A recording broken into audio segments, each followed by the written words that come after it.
मेरे पास ऐसे डीएम हर रोज आते हैं कि भाई बॉडी बनाना चाहता हूँ, प्रोटीन कौन सा लूं, सप्लीमेंट कौन सा लेना सही रहेगा, क्रिएटिन लेना चाहिए या नहीं, या फिर कौन से सप्लीमेंट मेरे लिए सही रहेगा। हालांकि पूरा सप्लीमेंट इंडस्ट्री में 90% फ्रॉड है।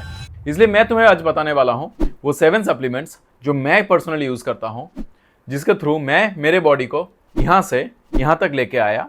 और ये सारी चीजें तुम कैसे नेचुरली यूज कर सकते हो विदाउट एनी साइड इफेक्ट्स। देखो, सबसे बड़ा प्रॉब्लम क्या है पता है? लोग खाना टाइम पे नहीं खाते, नींद पूरा नहीं करते, जिम में जाते हैं तो गप्पे मारेंगे या फिर फोन चलाएंगे और फिर आके पूछेंगे कि भाई फैट बर्नर कौन सा लेना चाहिए। अभी तुम ही बताओ इसका क्या ही आंसर दूं।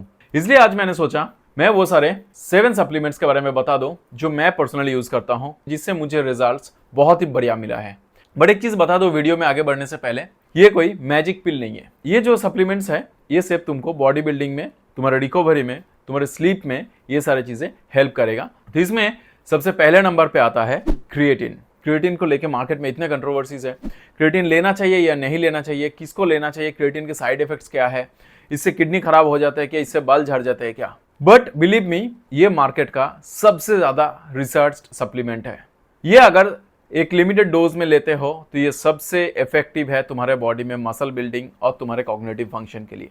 कॉग्निटिव फंक्शन यानी कि तुम्हारे ब्रेन को और बेटर बनाता है, ये तुम्हारे मेमोरी को और बेटर बनाता है।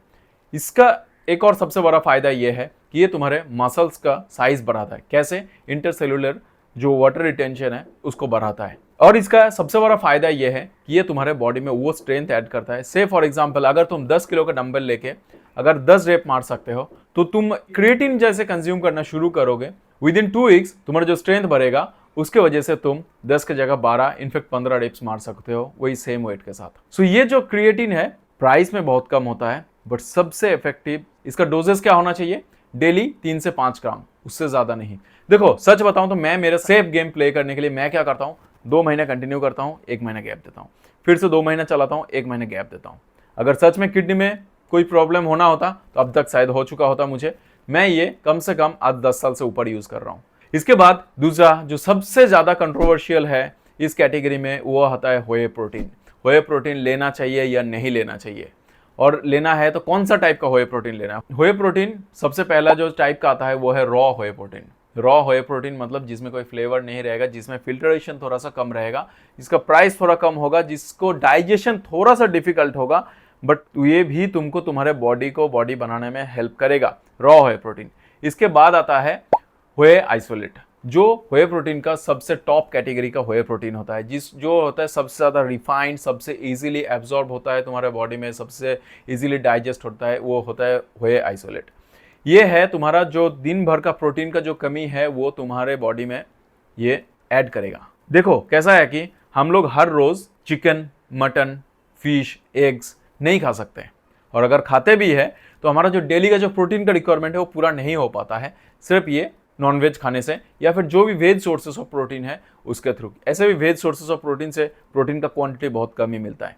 प्रोटीन का कैलकुलेशन क्या रहता है कि हम लोगों को जो बॉडी वेट है इनटू 1.2 से लेके 1.5 ग्राम प्रोटीन हमको बॉडी में डेली बेसिस पे लेना है। दूसरा लोगों को जो प्रॉब्लम आता है कौन से खाने में कितना प्रोटीन है ये समझना। इसके लिए सबसे आसान तरीका है, गूगल में जाओ, लिखो भाई chicken breast nutrition, whole chicken nutrition. जैसे जैसे लिखोगे साथ में सिर्फ न्यूट्रिशन वर्ड ऐड कर देना, उसका पूरा बायोडाटा तुम्हारे सामने आ जाएगा, उसमें क्या है क्या नहीं है, उसका न्यूट्रिशन वैल्यू पूरा तुम्हारे सामने आ जाएगा। चाहे तो उसमें फैट कितना है, प्रोटीन कितना है, विटामिन्स कितना है, मिनरल्स कितना है, सब कुछ तुम्हारे डिटेल में। कोई भी फूड के सामने जाके न्यूट्रिशन वर्ड ऐड कर दो और गूगल में सर्च मारो, उसका पूरा डिटेल तुम्हारे सामने आ जाएगा। सो तुम्हें वो आइडिया डेवलप हो जाएगा कितने ग्राम कंज्यूम करने से चिकन या एग्स कितना ग्राम प्रोटीन मिलता है। सो इन शॉर्ट, ये जो व्हे प्रोटीन का बात मैं कर रहा था, व्हे प्रोटीन तुमको इसलिए लेना जरूरी है बिकॉज तुम तुम्हारे खाने के थ्रू वो प्रोटीन का मात्रा कंप्लीट नहीं कर पाओगे जो तुम्हारा डेली रिक्वायरमेंट है। देखो इसके बाद तीसरा नंबर पे आता है जो मेरा पर्सनल फेवरेट है, वो है कैफीन। कैफीन मतलब मैंने देखा है बहुत सारे लोग जिम में जाके क्या करते हैं, छोटा कॉफी का जो पाउच आता है 2 रुपए वाला, उसको काटते हैं, पानी में मिलाते हैं, पी जाते हैं। इन रियलिटी उससे बहुत ज़्यादा कैफीन तुमको मिलता नहीं है, वो सफिशिएंट नहीं होता तुमको जिम में जाकर वो हिट मिलने के लिए। प्री वर्कआउट क्यों लेते हैं लोग, और प्री वर्कआउट में कैफीन ही क्यों लेते हैं लोग? कैफीन एक ऐसा सब्सटेंस है, एक ऐसा केमिकल है जो हमारे बॉडी में जाते ही हमारे फोकस और अलर्टनेस को बढ़ा देता है। बिना कैफीन के एंटर करके देखो और कैफीन के साथ एंटर करके देखो पूरा सिनेरियो बदल जाएगा। तुम्हारे दिमाग के अंदर जो थॉट्स है ना वो सारे बंद हो जाएगा। तुम्हारा फोकस सिर्फ मसल बिल्डिंग पे रहेगा, सिर्फ वर्कआउट की तरफ रहेगा और तुम्हारे वेट ट्रेनिंग के ऊपर रहेगा। ये फोकस लाने के लिए कैफीन बहुत ज्यादा जरूरी है। बट इसका एक बैड साइड है। बैड साइड ये है कि अगर तुम डेली कैफीन कंज्यूम करोगे और उसके बाद तुम अगर वर्कआउट करोगे तो प्री वर्कआउट के ऊपर तुम्हारा डिपेंडेंसी बढ़ जाएगा। प्री वर्कआउट मार्केट में हजारों मिलता है। तुम कोई भी वेल नोन ब्रांड का प्री वर्कआउट तुम खरीद सकते हो। तुम जब कोई प्री वर्कआउट खरीद रहे हो सिर्फ इतना देख के खरीदना है तुमको कि 300 मिलीग्राम से 400 मिलीग्राम के बीच में होना चाहिए पर सर्विंग में कैफीन। उससे ज्यादा होगा तो तुमको थोड़ा सा डिजीनेस आएगा। उससे तुम मर नहीं जाओगे, कुछ प्रॉब्लम नहीं होगा, सिर्फ थोड़ा देर के लिए तुमको थोड़ा डिजीनेस आएगा, इरिटेशन होगा, बाकी कुछ नहीं। इसके बाद आगे बढ़ते हैं जिस कैटेगरी को मैं बोलता हूँ हेल्थ इंश्योरेंस। कैसे समझाता हूँ। इस कैटेगरी में चौथे नंबर पे आता है विटामिन D3। इंडिया में हम लोग क्या सोचते हैं कि धूप है, धूप में बाहर जाते हैं तो D3 मिल जाता है। बट हकीकत में देख लेना हम लोग कितने देर बाहर रहते हैं धूप में। ज़्यादातर ऑफिस में रहते हैं, घर पे रहते हैं, AC के अंदर रहते हैं या फिर कार में रहते हैं।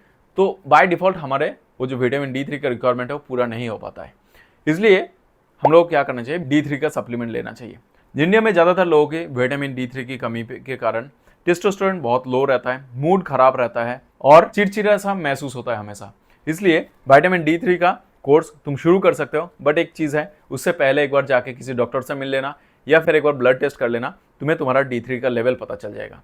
ये उन सारे सप्लीमेंट्स में से ये जो टोटल विटामिन का कैटेगरी है ना उसमें से टॉप में आता है ये, बिकॉज ये सच में तुम्हारे नेचुरल टेस्टोस्टेरोन प्रोडक्शन में बहुत ज़्यादा हेल्प करता है। इसके बाद आगे बढ़ते हैं। हमारे इस लिस्ट में 5 नंबर पे जो सप्लीमेंट्स आता है वो है फिश ऑयल यानी कि ओमेगा 3। ये फिश ऑयल क्यों तुम्हारे लिए बेनिफिशियल है? जिम में जब जाते हो और जाते ही देखना जॉइंट्स में जब पेन होने लगता है हेवी लिफ्टिंग के बाद, या फिर जॉइंट्स में थोड़ा सा आवाज़ आने लगता है, जॉइंट्स एक दूसरे के साथ घिस जाता है, ये क्यों होता है? बिकॉज तुम्हारे बॉडी में ओमेगा 3 की कमी है। फिश ऑयल बेसिकली तुम्हारे जॉइंट्स के लिए ग्रीस का काम करता है। यानी कि तुम अगर डेली सैल्मन फिश नहीं खा रहे हो तो ये ओमेगा 3 का जो सप्लीमेंट है यानी कि फिश ऑयल ये ले लिया करो। इसके बाद हमारे इस लिस्ट में जो नंबर 6 पे आता है वो है मैग्नीशियम यानी कि ZMA। ये तुम्हारा नींद को रेगुलेट करने में हेल्प करता है। इंडिया में ज़्यादातर मर्दों में ये एक बहुत बड़ा प्रॉब्लम है, मैग्नीशियम की कमी होती है जिसके वजह से नींद ठीक से नहीं आता है। रात को सोने से पहले अगर ये ZMA या फिर ये स्लैश मैग्नीशियम का अगर एक गोली ले लो तो तुम्हारा नींद बहुत गहरा होगा, उसके वजह से तुम्हारा रिकवरी अच्छा होगा और तुम्हारा मसल बिल्डिंग प्रोसेस और फास्ट हो जाएगा। इसके बाद हमारे लिस्ट के सबसे एंड में आता है 7 नंबर पे मल्टीविटामिन। मल्टीविटामिन्स एक ऐसा चीज़ है जो हर एक ह्यूमन बीइंग को रिक्वायर्ड है। क्यों पता है? क्योंकि हम लोगों के खाने के थ्रू वो माइक्रो न्यूट्रिएंट्स हमको नहीं मिलता है। ना तो हम लोग डेली बेसिस पे फ्रूट्स या फिर वेजिटेबल्स खा सकते हैं जिसके थ्रू ये रिक्वायरमेंट पूरा हो जाए हमारे लाइफ में। वो जो रिक्वायर्ड अमाउंट है विटामिन्स का उसको पूरा करने के लिए मल्टीविटामिन कोई एक रेपुटेड ब्रांड का अच्छा क्वालिटी का ले लो। इससे क्या है, तुम्हारा 360 डिग्री सप्लीमेंट्स का रिक्वायरमेंट पूरा हो जाएगा। एक चीज़ याद रखना, ये जो सप्लीमेंट्स के बारे में मैंने बताया ये सिर्फ तुम्हारे पूरा जो बॉडी बिल्डिंग का जर्नी है उसके सिर्फ 5 to 10% ही काम आते हैं। मेन बाकी का जो 90% है वो तुम्हारा food, sleep and your workout इसी से बनता है। इसलिए मैं बोलता हूँ कि पहले अपना फाउंडेशन बनाओ, पहले जिम जाना चालू करो, जिम में रेगुलर हो जाओ, उसके बाद डाइट प्लान, उसके बाद सप्लीमेंट प्लान, ये सब आ जाएगा धीरे धीरे। वीडियो अगर अच्छी लगी तो सब्सक्राइब कर लेना, क्योंकि इस चैनल पे सिर्फ मोटिवेशन नहीं ऐसे काम के टिप्स भी मिलता है जो अपने रियल लाइफ में प्रैक्टिकल और इम्प्लीमेंटेशन किया जा सकता है। अगर तुम्हें जानना है कि मेरा डाइट प्लान क्या है तो कमेंट में लिखो डाइट प्लान। मैं तुम्हें मेरा डाइट प्लान भी शेयर करूँगा, सुबह से लेकर रात तक मैं कैसा डाइट मेंटेन करता हूँ, जिसके वजह से मैं साल भर एक 12 से 15% बॉडी फैट मेंटेन कर सकता हूँ, साथ ही साथ एक athletic and lean body maintain कर पाता हूँ। चलो मिलते हैं अगले वीडियो पे। वीडियो अगर अच्छी लगी तो लाइक कर देना, दोस्तों के साथ शेयर करना। Till then take care, good night.